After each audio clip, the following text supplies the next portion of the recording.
Lestat, Lies, and the Truth About Episode 3. If you've watched Episode 3 of The Vampire Lestat, you know the rock star persona is officially slipping. For decades, Lestat de Lioncourt has been the ultimate unreliable narrator, painting himself as the fearless, bratty prince of the undead.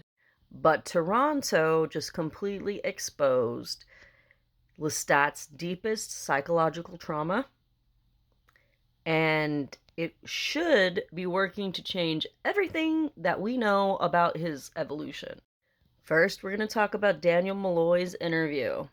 For centuries, Lestat framed his maker Magnus as just an obsessed fan, calling him his liberator. He tried hard to rewrite his own sexual and physical assault because admitting he was powerless broke his ego and made him look vulnerable and weak. But when Lestat is finally forced to sit in that studio chair, the facade shattered. We get that agonizing parallel between Claudia's assault by Bruce and Lestat's abduction by Magnus, which, by the way, if you haven't watched it yet, do not watch any further because this will be full of spoilers and it might ruin the experience for you. And I definitely don't want to do that. So, Lestat didn't actually ask for this life. He was a human young man clinging to the floorboards, praying to God, while a maniacal monster forced him to consume blood and then jumped into a fire. And so Lestat's entire immortal life of craving control, that's a direct trauma response to being completely stripped of consent and autonomy from the night that he was created. And then there's Nicholas, his first love, the violinist from Paris. Lestat tries to dismiss him to Daniel by saying it was a first love, not a great love. That is a coping mechanism, because Nicholas represents Lestat's humanity, his tie to music, and his deepest heartbreak. When Lestat was turned, he tried to save Nicky by showering him with golden luxury, but the reality of the dark world drove Nicholas into a spiral of profound depression. To save him, Lestat turned him. But you can't cure human despair with a vampire bite. Lestat is a perfect example of that. Nicholas burned his own hands, destroying his ability to play the violin, which was the very thing that connected them. And the most brutal revelation that we got from this episode was Lestat didn't just lose Nicky.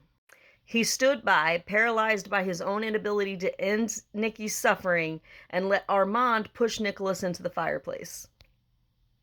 When Lestat hallucinates Nicky cheering him on in the Toronto audience, that isn't love.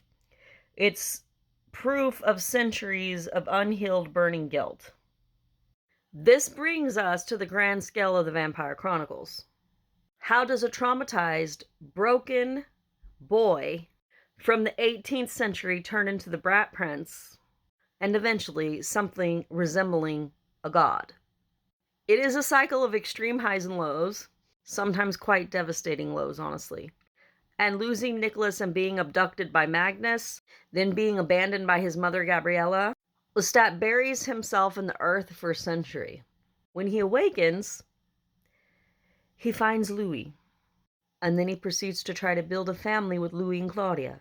This is in an effort to heal his loneliness, but because he doesn't know how to love without controlling, he repeats that cycle of trauma because he was never healed. But then look at where he goes after they leave him for dead. He goes to the sky. He drinks from Akasha, the queen of the damned, taking in the oldest, purest vampire blood in existence. And he becomes so physically powerful that he can fly, he can withstand the sun, and he can also incinerate vampires with his own mind. In The Tale of the Body Thief, he literally steals the body of a mortal just to remember what it feels like to be human. And this is when he journeys to the literal depths of Memnoch the Devil. But here is the beautiful, tragic irony of Lestat's entire evolution. No matter how many ancient queens he sleeps with, no matter how much blood he absorbs. He's still just that boy from Auvergne who wants to be looked at, wanted, and loved. When he puts on that leather jacket, he steps onto the stage in a stadium in the 1980s or the 2020s or whenever it should be, screaming lyrics to thousands of humans. For Lestat, that isn't just a rock concert. It's a massive confession. He is screaming the secrets of the undead because he refuses to hide in the sewers like Armand's old coven does.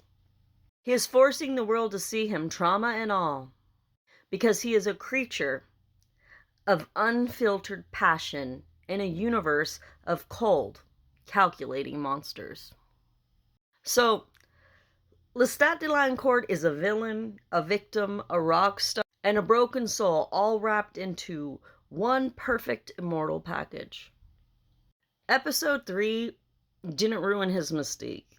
It made his centuries-old arrogance make perfect sense. What did you think of Sam Reed's performance in the Toronto episode?